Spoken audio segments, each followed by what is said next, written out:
nous sommes sur un quai existant qui n'avait plus la capacité de soutenir les charges nécessaires, notamment aux gros engins de manutention à l'occasion des débarques. Et donc la première étape, ça a été de diagnostiquer la structure et puis de concevoir un mode de réparation qui permette d'atteindre le résultat sans trop perturber l'exploitation du port Ouest. Nous avons retrouvé la capacité nominale, c'est-à-dire que désormais il n'y a plus de contrainte d'utilisation de ce port.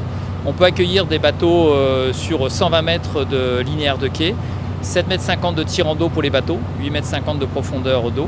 Et donc on a amélioré tout ce qui était dispositif d'amarrage, on a aussi amélioré les prises d'eau et puis il y aura des branchements à quai électriques de façon à éviter que les bateaux fonctionnent sur groupe électrogène. Au niveau du port Ouest, nous avons en particulier plusieurs chantiers destinés à le développement durable, transition énergétique. C'est-à-dire que nous allons poursuivre l'installation de panneaux photovoltaïques en toiture.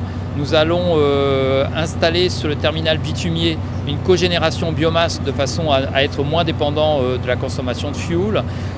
Nous avons à l'étude également un micro-méthaniseur pour valoriser les déchets de poissons. Et puis surtout, nous avons le projet du dock flottant qui nous occupe beaucoup de façon à accompagner, je dirais, l'essor de l'interprofession de la réparation navale à La Réunion.